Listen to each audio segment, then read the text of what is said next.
여러분 안녕하세요. 오늘은 특별 출연자의 노래와 율동으로 교리인 바이블의 문을 열어보도록 하겠습니다.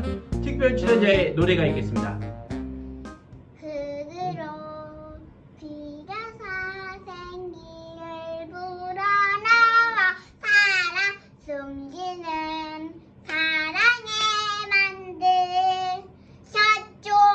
나는 걸작품 하나님의 최고의 작품 나도 걸작품 하나님의 최고의 작품. 네, 잘했습니다. 여러분 안녕하세요. 교리인 바이블의 오상호 목사입니다. 오늘 여러분들과 함께 구문항과 신문항을 통해서 하나님의 창조에 대해서 살펴보겠습니다. 우린 지난 시간에 하나님의 작정에 대해서 배웠는데요. 특별히 팔문항에서는 하나님의 작정이 창조와 섭리하시는 일로 되어 있다라고 살펴보았습니다. 사람은 계획한 대로 마음먹은 대로 다 이룰 수가 없는 존재입니다. 그래서 마음이 바뀌기도 하고 또 부득이한 상황이 생겨서 계획한 것을 다 실행할 수 없는데요. 하나님의 작정에 있어서는 하나님께서는 영원한 목적과 계획을 반드시 이루신다라는 것이 하나님의 작정 교리의 핵심이었습니다. 그리고 그러한 작정을 이루는 첫 번째 방법이 바로 오늘 배우게 될 하나님의 창조하시는 사역인 것입니다. 먼저 오늘 구문항을 살펴보시면요. 하나님께서 창조하신 일은 엿새 동안에 아무것도 없는 중에서 그분의 능력 있는 말씀으로 만물을 지으신 것인데 하나님이 보시기에 모든 것이 매우 좋았습니다 라고 대답하고 있습니다.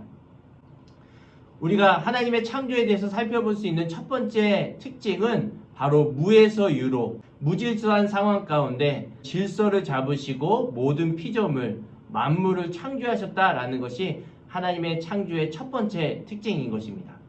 그렇기 때문에 피조물이 어떻게 하다가 우연히 저절로 생겨난 것이 아니라 하나님의 작정하심 안에 하나님께서 친히 창조하셨다라는 것이 첫 번째 하나님의 창조의 특징입니다.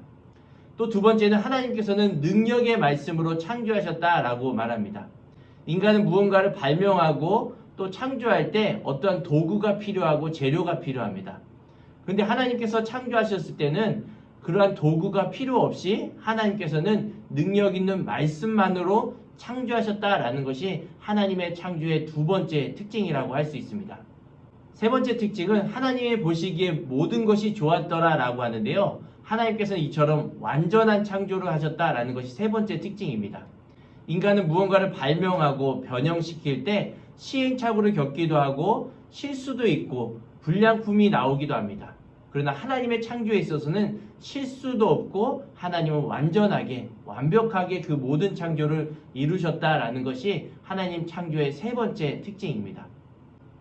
또 네 번째 특징은 하나님께서 창조하실 때에는 인간처럼 무언가 부족하여서 또 더 나은 어떤 것을 위해서 창조한 것이 아니라 바로 하나님의 영광을 위해서 하나님께서는 이 모든 피조물을 창조하셨다라는 것이 창조의 네 번째 특징입니다. 다음으로 신문항을 살펴보겠습니다. 신문항에서는 하나님께서 사람을 어떻게 지으셨습니까? 그에 대한 대답으로 하나님께서는 사람을 남자와 여자로 지으시되 자기의 형상대로 지식과 의와 거룩함으로 창조하시어 피조물을 다스리게 하셨습니다 라고 말씀합니다.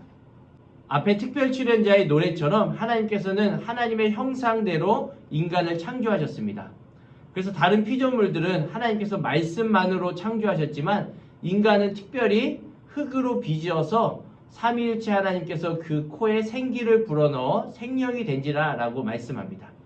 두 번째 인간 창조의 특징은 지식과 의와 거룩함으로 하나님께서는 인간을 빚으셨다라고 하는 것입니다.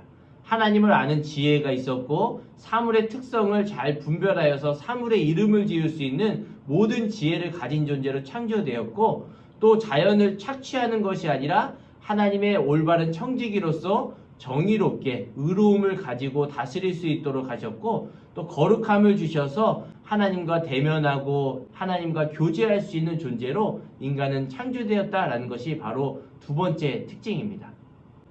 또 세 번째 인간 창조의 특징은 하나님께서는 인간에게만 다스릴 권세를 주셨다라고 말씀합니다.